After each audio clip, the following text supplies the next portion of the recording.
So I would rather them stop and pay attention. And then when they want to go, they go on their own. What's your relationship like with Big? Biggie was my homeboy, you know, and I mean, he was a real friend of mine. Like I remember early on, you know, when we used to come out here, he used to hang out with us. They used to ride in limos with us. We used to go smoke, chill, the whole nine.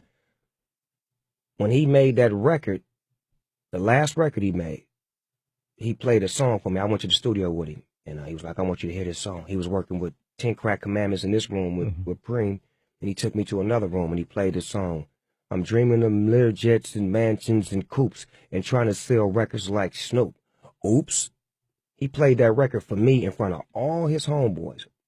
When the record went off, I was like, cuz, you killed that. He's like, I just want to give you some love, man, and let you hear this. But his perspective, you could just tell that he wasn't tripping. He wanted the world to know, I love Snoop Dogg. Snoop Dogg loves me.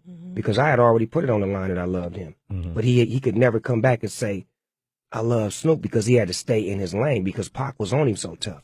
You know what I'm saying? So when he expressed that on that song, that let me know that our friendship was going to always be there no matter what. And I seen him again when he had got his legs. I guess he got in a car accident or something. Yeah. I seen him in Atlanta. This is right after Pac got killed. And he was in the hotel. And I seen C's. I'm like, where he at, cuz? He's like, he upstairs. I'm like, let me holler at him. He like, hold on. Because, you know, they didn't know what was going on. Yeah. You know, they was, checking the temperature. So I went up there with him. We kicked it for about an hour strong. And he's like, man, I love Pac, man. I don't know why.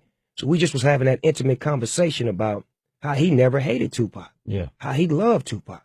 But this is just me and him in a private room, smoking, chopping up game. He had his little walker with him. We chopped it up for about an hour. I rolled out, and that was the last time I seen him. Wow. You know, ironically enough, Pac introduced me to Biggie. Oh, wow. That's how I first met Biggie, at the Palladium here in New York. Are you serious? I swear. Pac said, swear, I want you to meet this dude. He's dope, blah, blah, blah. And they got on stage and performed together. And I always wondered how much of that beef was real, or was it? I think it was real because Biggie probably couldn't tell him what he wanted to hear. Pac was the kind of person that's like, he all in. He with you, he with you. So in so many words, if Biggie knew, or if somebody from Biggie's camp knew Pac had got shot, or who shot him, or who robbed him, Pac felt, tell me that. And when they didn't tell him that, even if they did or didn't know, that just turned it all bad. Because where we come from, if you know I'm finna get shot, robbed, or jacked, and you don't say nothing, you a part of it. So that was his emotions. But me personally, I knew C's and Puffy and Biggie and all them. I don't think they set him up. I think it was some situations that caused that, and they couldn't prevent that. And it was nothing that they could do. So it was like it puts both of them in a twist, because it's like, y'all my homeboys, y'all let me get shot and blah, blah, blah. But it's like, really, what could they do? You may have created that situation. Yeah. Snoop Lion is here. Wow. And I'm glad you're shedding some light on this. You're reincarnated now. Yes, sir. You know, I always want to ask you, when's the last time you saw Pac? This is my last back in the day question until we talk again. When last time you saw him, and where was you the day he was shot in Vegas? Wow, the last time I saw him, he was laying in the bed, holding on to his last breath. Man. Well, I had seen him before that, because we left New York. We had just left New York. I had got off the radio station with Angie Martinez, and that's when me and him like clashed, because she asked me on the air, how do you feel about Puffy and Biggie? And I said what I felt. They're my homeboys. I love them.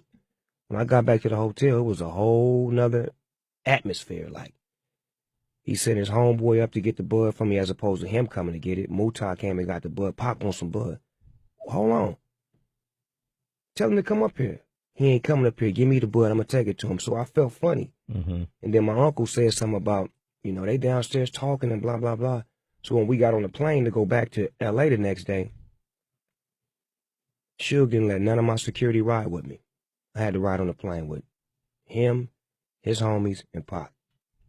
And it was the most uncomfortable ride I ever had in my life, because my nigga didn't say nothing to me the whole ride. And that's a 5-hour flight on a private plane. Yeah. So I walk up to him like maybe 3 hours into the flight, sit next to him, I'm like, you going to Vegas, cuz? And he turned on me like this. Start talking to somebody else. So I'm like, all right. So I go in the back, put the blanket on my head, knife in my hand, fork in my hand, and just sleep the rest of the ride. Because I feel like they finna try to do something to me. Mm-hmm. So when I get off the plane, we land, he walk out. I got a Rolls Royce, he got a Rolls Royce. He walked down the steps, I walk down the steps. We meet right here. I'm like, cuz, you going to Vegas? He do me like this. Mm. Went his way and he went my way. Next time I get a call, you know, niggas like, turn on the news, guys. I'm at Warren G house. We turn on the news, we see yellow tape, Suge BMW. Mm-hmm. Call Suge, he like, yeah, they whoop de whoop, come on out here now. Drive out there. I see him in the bed, laid up, no words, no conversation. I see Jesse Jackson, his mama. His mama pulled me to the side. She make me feel like a real player, because she tell me, my baby loved you, and I love you, and I don't care. She just hit me with what I needed to hear, Mm-hmm. you know, coming from a mother, because she was strong at that time. Everybody else was crying and breaking down. She was real strong, and she just held me real tight, and she just said a prayer with me. And I know I went there, I hollered at him for about 20 minutes, and I went in the bathroom, I fainted, I threw up. I just was like, I was gone. Like my whole, because me and my homie wasn't straight. Mm-hmm. You understand what I'm saying? It's like, I'm not even going to be able to apologize to him, or even just to tell him, I feel you, I'm wrong or whatever. We never got that day, and that's the way it ended with me and him, to where he passed away, and I never got a chance to, you know, apologize or even just tell him, you know, what is it? How can we fix this? Mm-hmm.